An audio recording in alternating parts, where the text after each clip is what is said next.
Welcome to the Why God Why podcast. My name is Peter Englert. I am here with our special producer, Dan Austin, because Nathan is away today.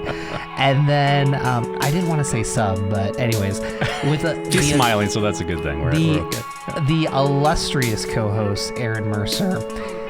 Hello. You could say illustrious producer too if you wanted to. I think Dan could take that. We could.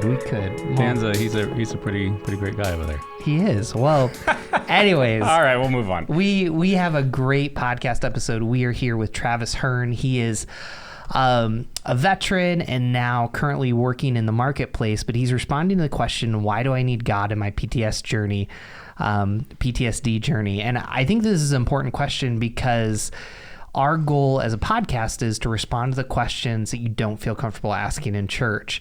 And so I think that some form of this question has probably come up, and this is our July 4th episode. So I think no matter if you've experienced PTSD or know someone that has, I think this is going to be helpful to you. Yeah, I'm really looking forward to this conversation. Travis, thanks so much for being on with us. And obviously this is it's an important issue in our country. It has been for a long time, and it's certainly something that we are grappling with today. And I'm thankful for Travis. Looking forward to his insights. And Peter, thanks for setting this up too. I think it's an important conversation for us to be having. There's so many people who are affected by this, and particularly among our veterans. And Travis, I see I have a little bit of background on you here, but I wonder if you could just kind of introduce yourself for our listening audience so that they know more about your history and how you got on this podcast. Yeah, absolutely. Thank you guys so much just for having me. It really is an honor to come talk about this topic, because it's something that's really near and dear to my heart. And the journey that I walked and continue to walk is something that it's been helpful to me. And if we can talk about this in any other way to spread this to anybody that it may be helpful to, I believe that's why God puts us through some of these things. So a little bit of background on me is I spent about 9 years in the Marine Corps. From 2006 to 2016, just back and forth from Iraq and Afghanistan from 2008 to 2009, Afghanistan in 2010, and just some amazing opportunities to be able to help our country do great things. So from about 2011 to 2016, they stationed me here in beautiful Colorado Springs, Colorado, which the biggest mistake the Marine Corps ever made was sending me to a nice place like this, because that was my ticket to ride in about 9 years. I was working in the United States Northern Command for about another 5 years, working I did some counter cartel work, and then we moved into some more like counter narcotics, counter cartel, counter terrorism, a lot of counter work. So trying to stop bad people from doing bad things to the country. So I did that until about 2019, and then I moved into the counter cyber security realm, from countering cyber threats to the United States as well. So after doing that for about 16 years, I jumped the government ship and started working in the private sector for the past 11 months. So it's been great to be able to jump on these kind of podcasts and talk about these really high level, really important issues. Was introduced to Peter through a mutual friend, Becky Harling, who's an amazing woman, amazing leader, and she made the connection. Peter and I talked. We had a conversation.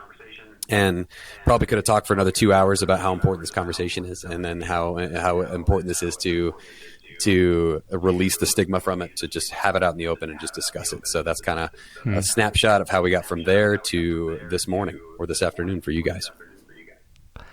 Before we jump into your personal story, I think this is important to set some context to our listeners. So we live in a culture, I think about ADD and ADHD, attention deficit disorder, and also PTSD, post-traumatic stress disorder. And we're more adept at saying that, but do you feel like there's a positive and negative of the awareness of these types of things, especially PTSD? Are you concerned? Like, how, as you've seen the culture change in responding to it, there still is a little bit of a stigma, but there's also almost, I feel like almost too much comfort with people like yourself that have actually faced it. How do you navigate that tension? Yeah, it's such a crazy dichotomy of this. Yeah, we want the stigma to be released from these diagnoses. That what is ADHD, PTSD. We don't want the stigma that's attached to these anymore. And it is, especially in the veteran community. It was seen as you didn't want to go see the chaplain if you were having a problem. That was going to be a label that was put on you with your buddies, with your command, with everybody else. So I think that narrative is changing a bit as we come out of Afghanistan. I think it's becoming more and more common that military members and are able to voice concerns of, hey, I've experienced some trauma. I may need some help. I need to walk through some issues. And I think that's a really good part of it. And on the flip side of it, it's becoming more mainstream, and I believe it's becoming a broad topic of conversation. And sometimes I believe it can be misused. It can be misused in veteran life and civilian life, and I think people can use it in different ways that are not necessarily good for the whole community of those who are walking with post-traumatic stress or ADHD or these different things. So I think it's a weird dichotomy. Yes, the stigma is kind of changing, and the narrative is changing around PTSD and different disorders, and at the same time we have to be careful when we start talking about it, because these things trigger in many different ways for different people. Just one follow-up to that, because I think, what specifically bothers you the most about it becoming more mainstream, to your experience? And yeah, so becoming more mainstream, it's not necessarily a bot. It's just, I just really want us to be careful when we throw around the words PTSD. I think there's different levels of PTSD. I think there's different, it's a diagnosis. It's a medical diagnosis. So I think it's like it's something that needs to, when we talk about PTSD, we need to be very careful in the conversations, much like this one, and we need to be able to address it specifically, because trauma and PTSD looks different for every single person. It looks different for every human. Every human experiences trauma in a different way. Every person adapts and internalizes trauma in a different way. So when we start talking about trauma and different things that have happened in our lives, and we talk about PTSD, I believe those two, we need to walk lightly or tread lightly when we dive into those conversations specifically. Yeah, no, thank you for that. And Peter, I'm sorry I was jumping the gun there, but I actually did want to I wanted to maybe back up a minute, just for those, for everyone who's listening. Can you tell us a little bit more about what PTSD is, first of all, and how specifically within the military, the veteran community, how are you seeing? Are you seeing increasing? Are you seeing it just becoming more understood? Like, what are the levels we're talking about here? And maybe even, if there is an increase, then why? I think maybe just some more base level understanding, especially for people who aren't necessarily in or surrounded by the military community on a daily basis. Would be great to, I think, dig down a little bit further. Yeah, no, absolutely. And I can explain what that looks like for me. Again, I'm not clinical in any way, but I can explain what the PTSD, what that actually looks like for me. So it looks a lot like, and this is and we can get into the journey. When I first got back from Afghanistan in 2010, it was my wife that about a year later, about 2011, my wife looked at me and she's like, "Man, there's some different things going on. Something else came back with you from Afghanistan, and we need to, this is something that we need to figure out." We lost 3 Marines in Afghanistan, and then coming home, we lost a couple more to suicide. So all of these things were just, it was eating at me, it was hitting me, and then the actual what we were doing in Afghanistan and Iraq was just all these things were compounding onto me, where it became just this very numb feeling. It just there wasn't really any emotion coming from me. I wasn't able to verbalize emotion. I wasn't able to verbalize really much of anything. Extreme hypervigilance, extreme Sleeping was difficult. So it's just all these different things that weren't with me. But when I left for Iraq, and then when I came back from Afghanistan in 2010, came back home with me. So what that started to look like was, okay, my wife said, this is something that I know you don't notice, but I do. So we need to figure out a way that we can walk through this. We need to get some help. And at that point, it was in about 2010, 2011, we were still in the throes of Afghanistan deployment rotations were still happening. People were rotating in and out of Iraq and Afghanistan, both. So it was still in this weird space of, hey, we don't really have time to address this issue because we have to get back out to Afghanistan. We have 9 months to be home, but we have to train to be able to get back out the door. So that was kind of the mindset for, at least for me and for my unit, for the Marines that I was with, was, okay, let's just shake this thing off. Let's blink our eyes a couple of times and let's get ready to get back into the fight. Cause that's what we had to do. That was our job. As we've come out, and I think rotations have slowed down, there's still deployments going on, still men and women doing amazing things in uniform.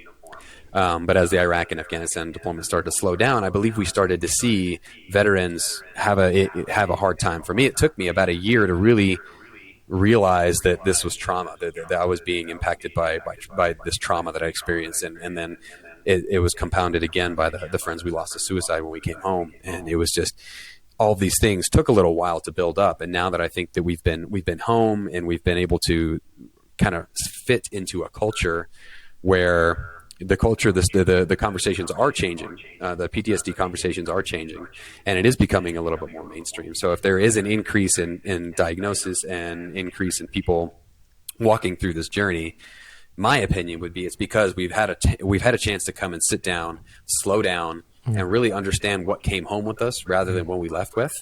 And those things really start to just churn up as time goes on in kind of our society and our culture, where it's much different from being deployed. It's just a completely different world. So I think that, if anything, the time that has passed and that will continue to pass it could be a reason for an uptick in PTSD diagnoses and also just the realization of trauma, if that makes sense. Yeah.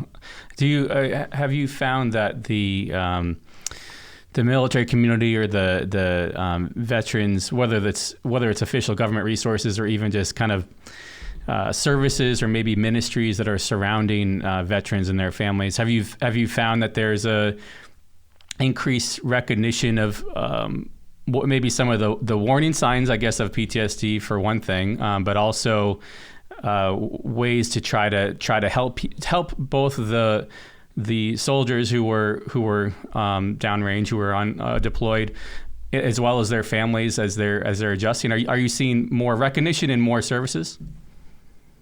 No, absolutely. And I've been out of the military game since 2016, but still working in within the military for the past, since at least up until 2020. But what I've seen is it's one of the great things is that it's becoming more mainstream. That has taken it's becoming more talked about. There's more trainings, there's more resources that the military is making available. I believe in my opinion, the VA has done a great job of being able to clean things up and provide veterans with some resources. Nobody is perfect in any stretch of the mind. But since we have slowed down these rotations to Iraq and Afghanistan, and it's coming to a close, it's being talked about more, and unfortunately the signs of military members coming home that trauma came home with them is there's domestic violence issues, there's alcohol issues, there's these issues that really lead to, hey, there may be a problem here. So those incidents are increasing as well. So that is one of the maybe telltale signs that, hey, let's just dig into this a little bit deeper. So, but that being said, the military community, I think we can always do a better job about walking with and destigmatizing this trauma. But what I found when I moved to Colorado Springs and kind of away from the Marine Corps, I was at Camp Pendleton for 5 years, which is all Marine all the time. It was great. They were very insular. I was around Marines 24/7. Then I came to Colorado Springs, and it was there was like 34 of us in this huge military command. And it was different. It was a different life, a different ball game. And we started going to church, and we dug into the military ministry here in Colorado Springs and started getting involved in that. And it was just through that like I never knew that existed when I was in California. I was so focused on getting out the door and fighting and do this, that, training, this, that, and the other, that I didn't really take the time to see what was out there. But when I got to Colorado, my aperture opened up, and all of a sudden there was a ministry opportunity. There was different programs that didn't have anything to do with the military or government that were available, and my eyes really opened to that once I was able to settle down, get out of that deployment rotation, and realize that I actually needed to walk down a path of healing. That if I looked hard enough, there were resources available. So I want to come back to your personal story, and you've kind of hinted at it, but I'd love for you to kind of walk us to where you are today by, first of all, starting, your wife said, hey, you brought something else home with you, which was PTSD. So I guess I'd be curious, what did that look like? Was it a disconnection, not feeling of emotions, but to help our listeners kind of walk into your life? But then, our whole question today, and you were very adamant, and this is what I love about guests. You're like, the question is, why do I need God through my PTSD journey? So you've kind of hinted at it. So you went from, hey, acknowledging this is a problem to, from what you shared with me, it was a holistic, it was church, it was therapy. You've mentioned this ministry to where you are today. Walk us through that process of kind of the before and where you are today, of how you kind of identified, but also pursued healing. Yeah, absolutely. I mean, like I said, my wife, when she made that statement, it was just like this moment of like, okay, let's start whatever process we need to. I don't know what this looks like. I did not, so a little bit more background. I did not grow up in a Christian home. My wife, again, was really the catalyst to be able to bring me to bring me to Christ, to my ultimate, we were baptized together in 2010. We just walked this great journey, but I didn't grow up knowing anything about Christ, about God, about salvation, about healing.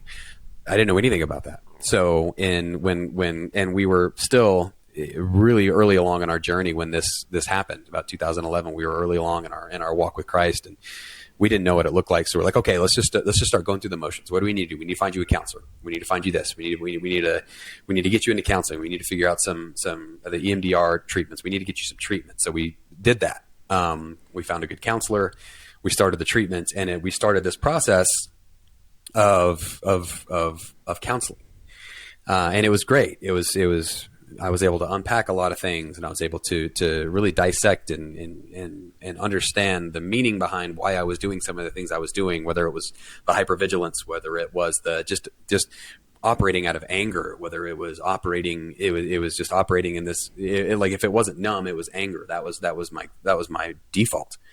And so understanding that, just that part of it, like, hey, you're operating out of anger, was great. The information was great. So about a year into it, I've been doing the counseling and the EMDR, and there's still this it's still lingering. It's getting better very, very, very slowly. And talking to some of the people in the military, some of the military resources, like, yeah, that's the process. It's a slow process. Then, like, you're going to be living with this the rest of your life. This is just what happens. So at that point, I was like, that can't be the total answer. So like I mentioned before, the military ministry at our church here, I started getting plugged into there. I'm like, there's something about these guys that is different. They're a group of military members. There was some SF guys in there. There was a retired colonel who was actually in the Pentagon when he got hit on 9/11. All these men and women who have walked through some stuff and are living their best lives. And I'm like, okay, there's something to that. What is that? So I started asking questions about, like, okay, what do you do differently? This is what I'm doing. How do we walk this differently? And the first question was, he's like, well, what is your verse that's going to help you get through this? And I was like, my verse that's going to help me get through this. I have no idea what that means. What does that mean? So the chaplain, he was the military chaplain. We actually had a chaplain at the church. He's like, okay, let's sit down. Let's walk through this. Like, as you are going through your different treatments and your healing, you need to have this like with the rest, along with the rest of your life, your foundation has to be in Christ. Your healing foundation has to be in Christ, and a verse is going to help you stay tethered to that. So we came up with a couple of them. So my first verse was, okay, what am I going to do? Like, what is the military mantra? Like, I'll do it. Raise my hand. I'll go. So Isaiah chapter 6, when he talks about when the Lord says, like, whom shall I send? Who will go for us? And then so I heard the voice of the Lord say that, and I said, here am I. So that was the foundation of this. Okay, here am I. I am ready to do this. I'm ready to put this work in with you, God. I don't know what it's going to look like, but here I am. My hands are up. Let's figure this out. So we started walking through that, and then it changed my perspective in the healing journey. It changed my healing perspective of a full involvement in Christ in the process, not just going through the process, but involving Christ in the process, praying before, praying after, praying during, and then processing the process with this military community that I've come really close with. And then as we started walking, I started meeting other people in that community, in that military ministry community that were walking through some of the similar things that I was, and it was kind of like this game of just this race game where I would be a little bit ahead, and I'd be like, okay, well, I know a little bit more of the puzzle. Here's what's helped me, and then I'd be able to help them walk through something to help them to increase their faith and their walk with Christ and their healing journey. And then I would get a little bit more ahead, and it was just like this constant race back and forth where I would be able to pass on some of the things that I was learning in my walk to these other military members. And it was just, I found that God was turning my story, my trauma story, into a healing story for others. And as I continue to go through Scripture and involve God in the process of healing, we started walking through Psalm 91. Whoever dwells in the shelter of the Most High will rest in the shadow of the Almighty. I will say of the Lord, He's my refuge, my fortress, and God in whom I trust. That became my new mantra, and it's just that has been as I've walked through it, and I will continue to walk through it. It's just been, I've seen God do amazing things and use this story of trauma to help other people, which is I truly believe is the reason that I walked through some of the things I walked through in Iraq and Afghanistan and coming home, was to be able to turn this around and flip the enemy on his head. The enemy wants to use this to steal, kill, and destroy, but God wants to use this to heal us and to bring truth into our lives.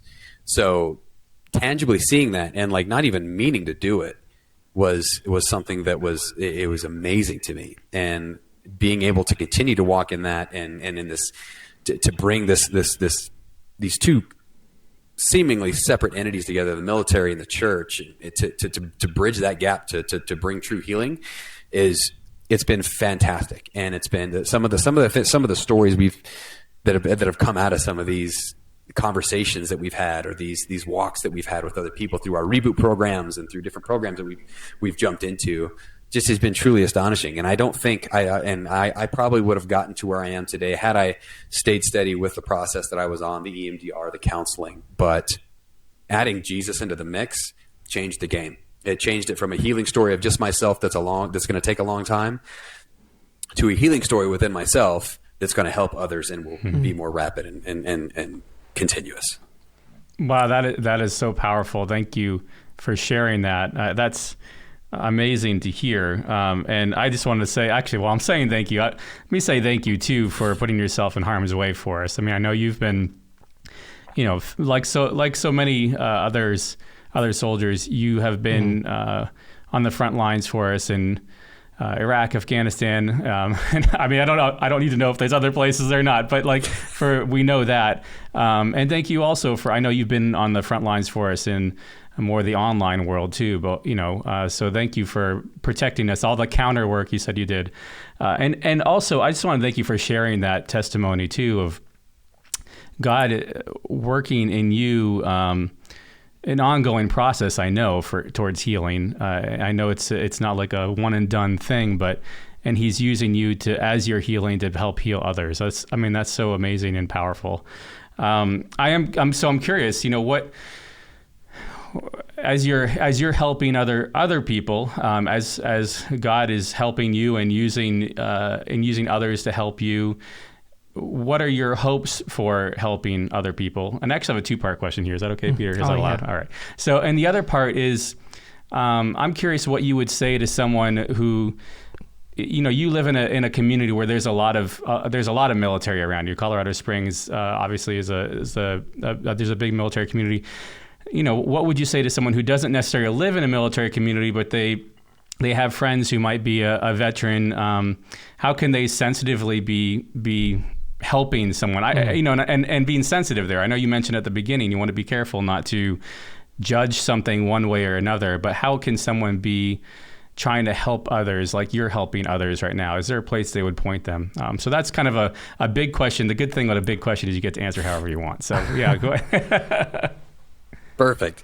So kind of to address the first, what I hope to see from this is I really hope to see that whether the PTSD comes from combat, whether it comes from a car accident, whatever that walk looks like for someone walking through trauma, that they can just lean into not their own understanding, but God's, and understand that there is, not only is there healing for what they're going through, but there is use for their story. That their story has meaning. That they can take their story of trauma and turn it into something that God will like.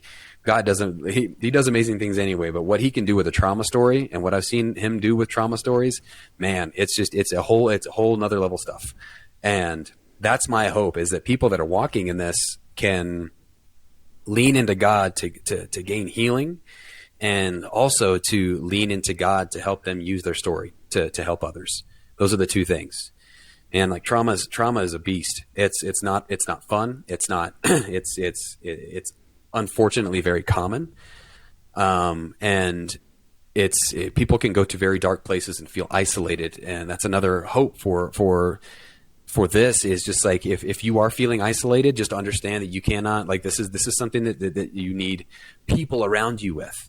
You need friends to pray for you. You need friends to lean on. You need family to come alongside you. And like, don't do this alone. That is my hope, is that if you hear anything from any of this, it's just like, you cannot do this alone. Not only without Jesus, but without friends, without people to pray for you, like holistic, like just healthy, just friends. You need a network.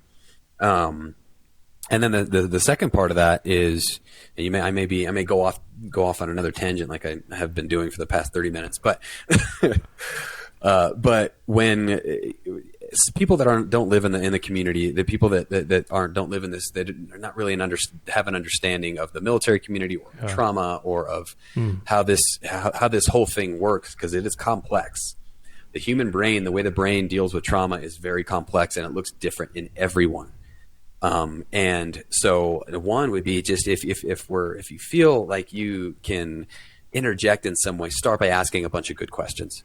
Just start by asking the questions of, hey, what's your walk with God like? Well, what is this life? And so putting this in the through the lens of how Jesus can help. Like, what is your walk with God like? Do you have a life verse, or do you have a healing verse? That was the first question that I was asked, and I was just like, I don't know, I don't even know what that means. But that was, like I said, that was what tethered me to this, to be able to keep coming back to the Lord, keep coming back to Scripture, to be able to help me walk through this. So it starts by asking a lot of really good questions, and just being there to listen, and just having an open ear, and being willing to jump into some of the really, really hard stuff, because trauma comes, like I said, it comes with a lot of really hard stuff, and it can be difficult to walk with somebody through that. I know my wife, she could do a whole podcast on why did I do this with my husband, yeah. But it's a tough thing to walk through with somebody, and has to be a lot of patience, a lot of grace. And just a lot of time spent walking with somebody in this. So be patient, ask a lot of questions, and be open, and be willing to be vulnerable, to be able to, and that goes on both sides. That was one of the other things that I found early on in my walk, was I was just like this, okay, I'm going to check this box. I'm going to do this. I'm going to do that. I'm not really going to go get down to the issues of these things. I'm not going to be vulnerable with this person I don't even know, who's, walking through all these different things. But like, if you're trying to walk through this and you don't necessarily have the military community surrounding you, just be vulnerable. Or you don't have if you're walking through this outside of the military community, just be vulnerable when you're going through these counseling sessions, and you're tethering back to Jesus, and vulnerability is what's going to get you there. Knowing what you were going through, like just being vulnerable with yourself and vulnerable with others is huge, because that's going to bring truth, and it's going to bring healing to the places that darkness hides. So hopefully that answers one of the questions. I know you gave me freedom to go anywhere, but no, hopefully that helps answer some of them. Yeah, that was great. Thank you so much. No, I think that's great. And I want to get kind of super specific. So this episode is coming out a few days before July 4th. Memorial Day was about a month ago. You have July 4th and we have Veterans Day. Tell us, how do you handle those days? Because there has been some conversations about how we kind of engage these holidays. And so I just think for our listeners, and especially the veterans, it's just important for you to kind of share, what do these days mean to you in the positive and negative sense as someone dealing with PTSD? Yeah, no, that's a huge one. I mean, we just had our military, and our church does a really good job with celebrating Memorial Day, Veterans Day. They do a really good job. But for me personally, since it these days changed significantly in 2010 when I came home, and then again in 2011 when we started losing more and more military members to suicide after Afghanistan, and so those days in the last 12 years have really changed for me. So it comes to a point. For me, how I prepare for Memorial Day specifically is it's not a day. This is something that I'm thinking about year round. So to be able to continue to stay in the Word and continue to stay on this path, and I go off of it all the time. This is not a straight path. It's got tangents and bumpy roads that I go off on all the time. But it is to be able to prepare for those specific days. That is just it's a day on the calendar that reminds you of. It forces you to remember these things. For me, I'm remembering them year round. But this is the day that okay, now you're supposed to really remember. So two parts to that. If you're walking with somebody who has lost, who's celebrating Memorial Day by remembering someone they may have lost, understand this isn't a day long process. This is pretty continuous. And the preparation up to that day for me, it looks like a lot of grounding, a lot of techniques that I've used through traditional counseling. They're very some of the tools that you get in traditional counseling they're amazing. Bilateral stimulation, different things different tools in your toolbox that you can use to help you walk through trauma and walk through triggers.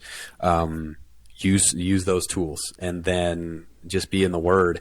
If you feel, for what's helped me specifically, if I feel like I am going off on one of those bumpy roads, one of those off ramps, and it's just okay, where am I going? Why am I going there? It's self-reflection, and to pull myself back into where I need to be able to focus on my wife, my kids, to be able to be the parent, husband, professional, whatever I need to be for other people. It's and for myself, not just for other people, and for myself. Dig into the Scripture. I read my life verse probably 15 times a day, or it just goes through my head 15 times a day to tether me back to that. So when we lead up to those days, the Veterans Day, the Memorial Day specifically, for me, it's helpful to celebrate those who I've lost and remember them well.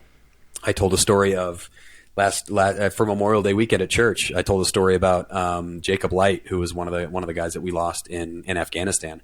The first time I met Jacob was in 2008 when I first got to my unit, and we had this round robin. It was 1,200 Marines out on a beach, and it was called the Highlander Games, and it was a series of events like a really rugged Olympics, where the first event was 40 of us got into on the beach, and we had a jiu-jitsu match, a grappling match.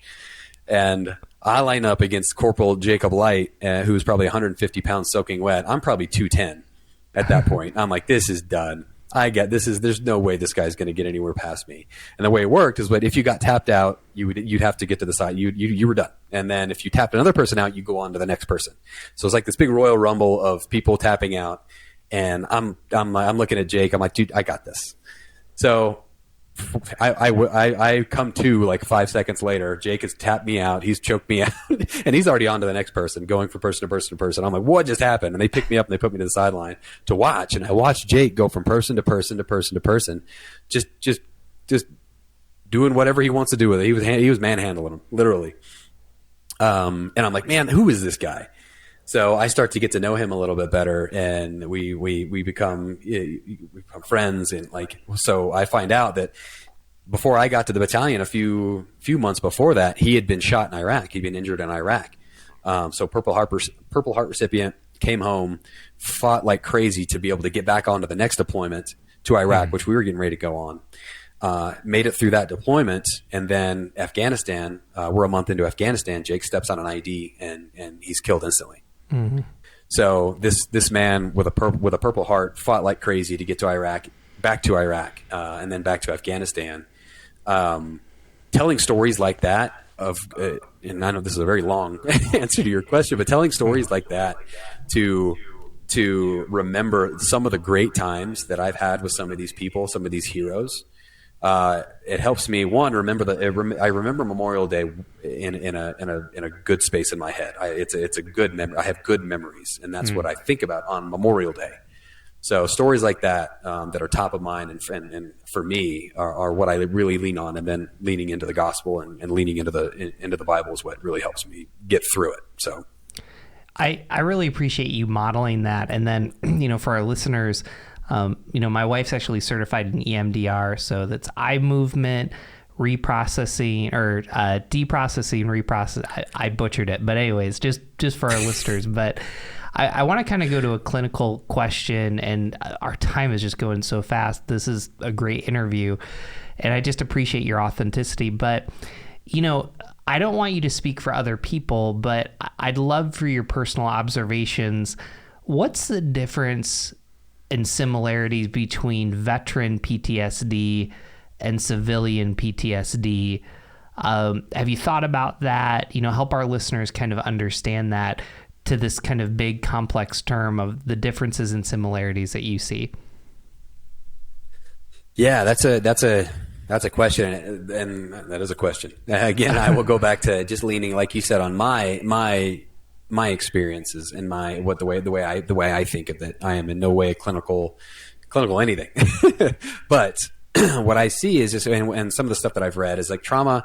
Like I said before, trauma impacts someone differently. It impacts everybody differently. It's very individual.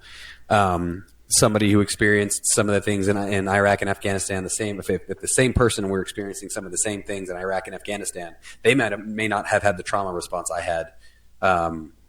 Just based on their history, the way that they're wired. So when we think of civilian PTSD and military PTSD, I think it's just, to me, trauma is trauma. It's the body's way that we react to that trauma.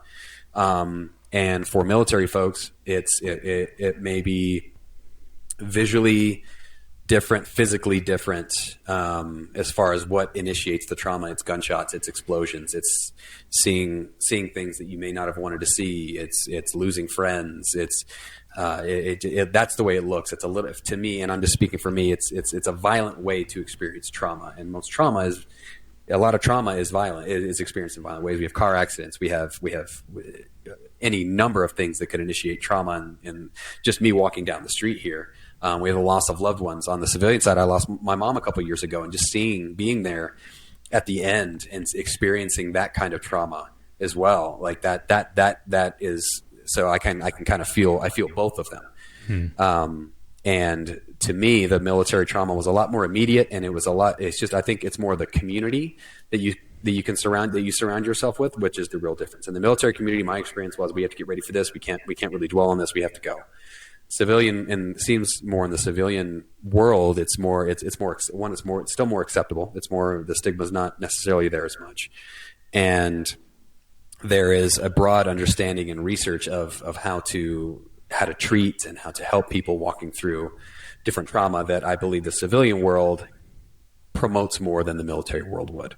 And again, this is just my experience. And I think that, like I said, cognitively and the way the brain works, I read a great book called The Body Remembers, and it's just how the body deals with trauma, how the neurological pathways get formed. And great book. But it's people experiencing trauma in different ways.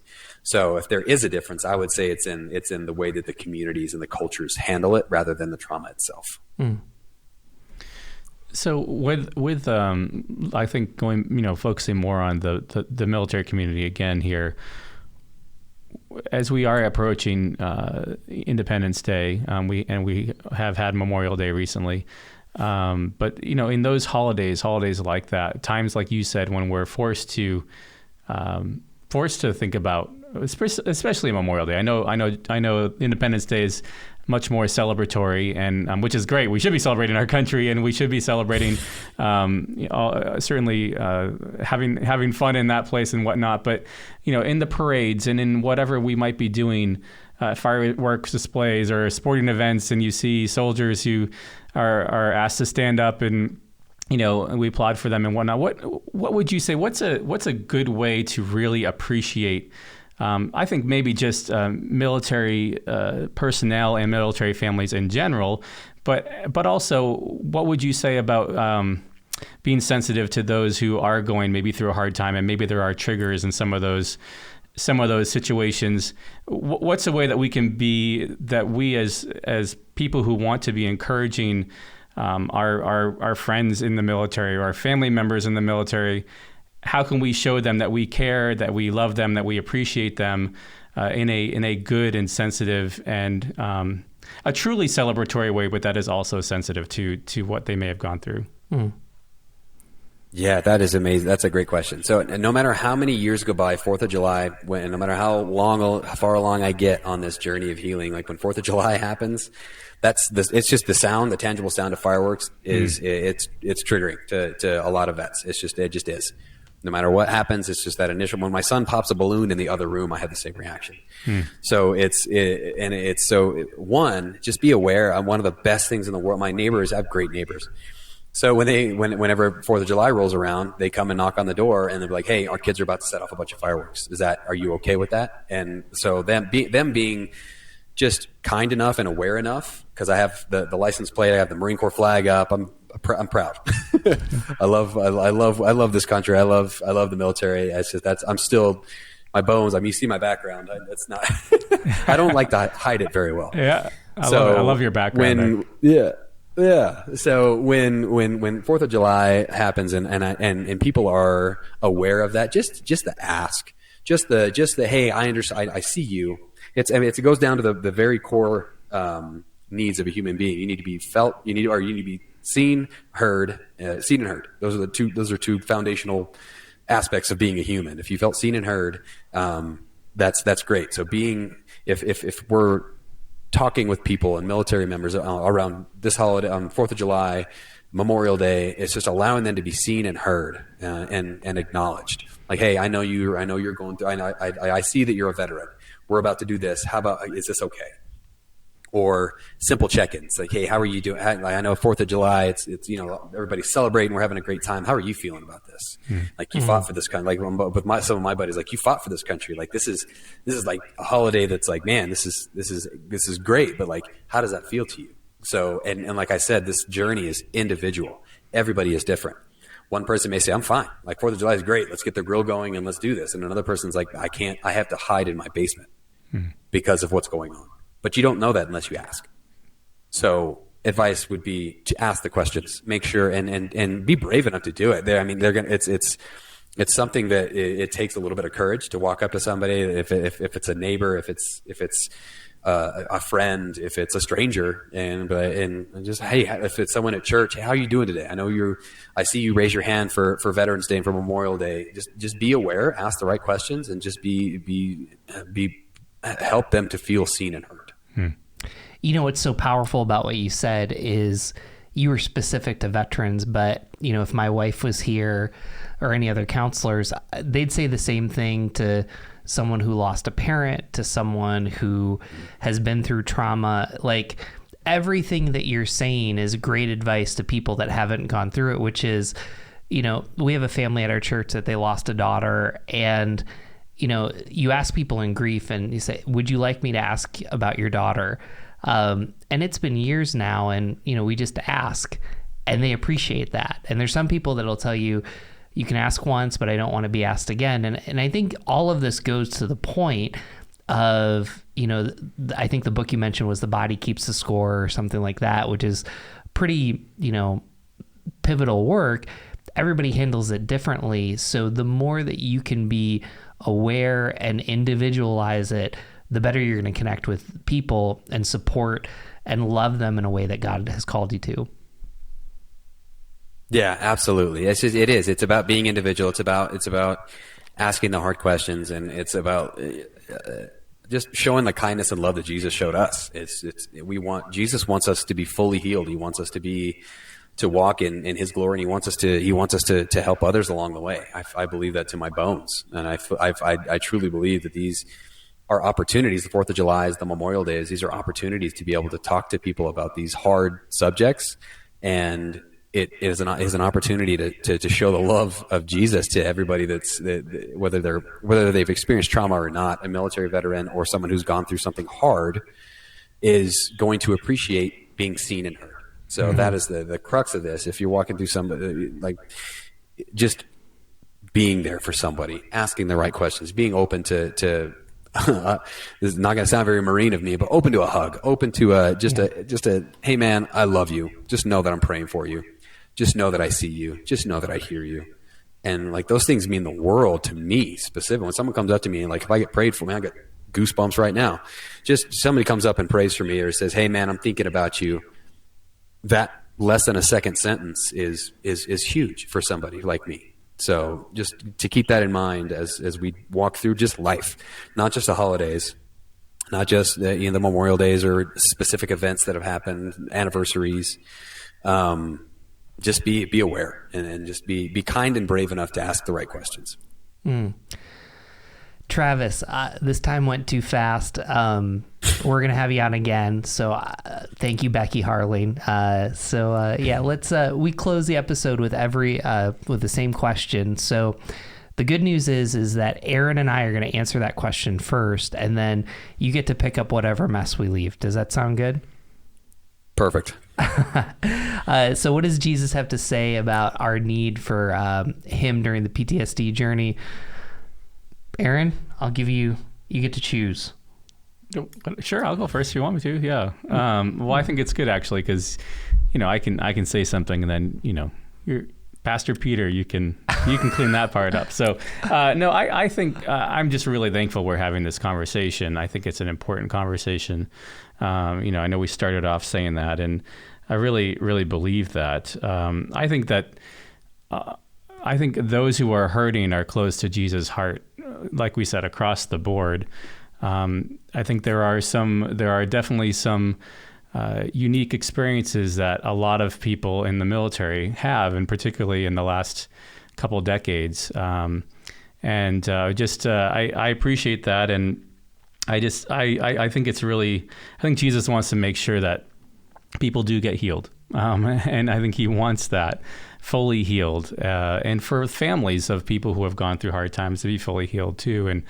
I think that's a good thing for us to be, as Christians, as churches, even just friends who are with other people who may or may not have gone through hard things. We don't know unless we get to know them, like you said, seeing and hearing. So I think that Jesus wants us to just connect with people and to try to offer that healing, or at least that path for healing. So yeah, I think this is really important. And so and again, just thank you, Travis, and thank you too for all your colleagues who stood out there for us and continue to. I appreciate that, Aaron. So I pulled up, just as I listened to you, I thought about what Jesus said, because you talked about Isaiah being that's one of your verses. And, in Luke 4, Jesus quotes Isaiah and he says, "The Spirit of the Lord has come upon me because he's anointed me to proclaim good news to the poor. He sent me to proclaim freedom for the prisoners and recovery of sight to the blind, and to set the oppressed free, and to proclaim the year of the Lord." And, the interesting thing about Jesus saying that was some of that was becoming true, but not all of that was true. And so we call that in theology the now but not yet.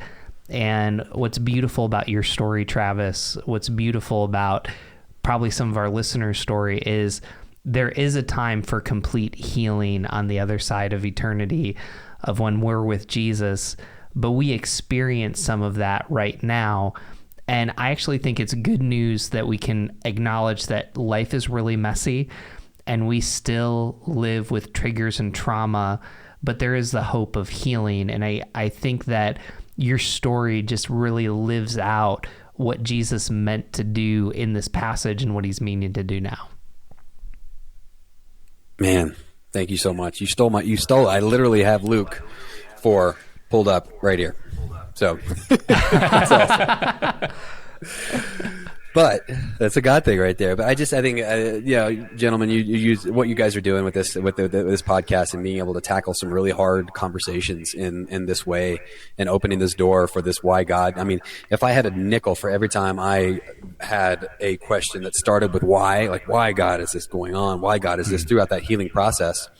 It's such important work, and it's such an important door to open for people. And I think Jesus is giving us those answers through us, if that makes sense. He's for this PTSD journey, God wants to use us to help his people. He wants to walk along with us. He wants to see, he wants people to know they're seen, that they're heard, and that they're valued. I forgot that third part of that is valued. That's a big part of that. Jesus values every hair on our head. He wants us to be completely healed. He wants us to help heal others. He sent us out here to do that. And if there is any reason to be put through trauma, in my opinion, and I do want to caveat that, like, this is like, trauma can be devastating and paralyzing. This is not an overnight process. This is not something that you can just flip a switch and be like, oh, I'm better, I can use this to help other people. No, I believe it's a lifelong process that never has an end. And but I believe that God allows certain things to happen so that we can use them to better the kingdom, that we can use this trauma, we can use what we've been through, our experiences in life, just as he did. The whole gospel is a story about Jesus' life, and it helps us to walk in that way and to learn. So in that same vein, I believe Jesus wants us to use these experiences that are traumatizing and devastating and painful to be able to help someone else come closer to God. And that's what I believe Jesus wants in this entire process. Man, Travis, what a great way to close. If people want to find you, where's the best way for them to follow and just see some of the work that you're doing? Yeah, you can. I would say you can follow me on Facebook, Travis Hearn, or Dr. Travis Hearn. Also on LinkedIn. I do a lot of stuff over there on LinkedIn. We do a lot of different leadership podcasts and leadership stuff. And so over on LinkedIn, it's just Dr. Travis Hearn. So you can look me up, and my website's www.titaniumleadershipconsulting.com. It's a mouthful. But what I do there is I try to help walk with people and walk with executives, maybe the secular community, and helping them to lead more like Jesus. I have a book coming out. It's called Hybrid. It's a leader's guide to successfully leading remote and hybrid teams.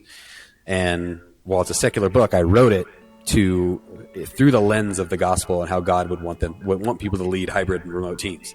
So it's about individual consideration. It's about knowing your people. It's about really understanding your individuals like God would. So shameless plug. I apologize for that, but you can find me on LinkedIn. You can find me on Facebook, anywhere you want. No. That's what this portion's for. And, when the book comes out, we'll just have you back on and talk about hybrid teams. Does that sound good? I love it. Done. Well, Travis, thank you so much for your service and being on the podcast. Of course, you can find us at whygodwhypodcast.com. Click the subscribe button and you'll get an email from us. We hope that you have a wonderful week, and we hope that you have a meaningful July 4th celebration. Thank you.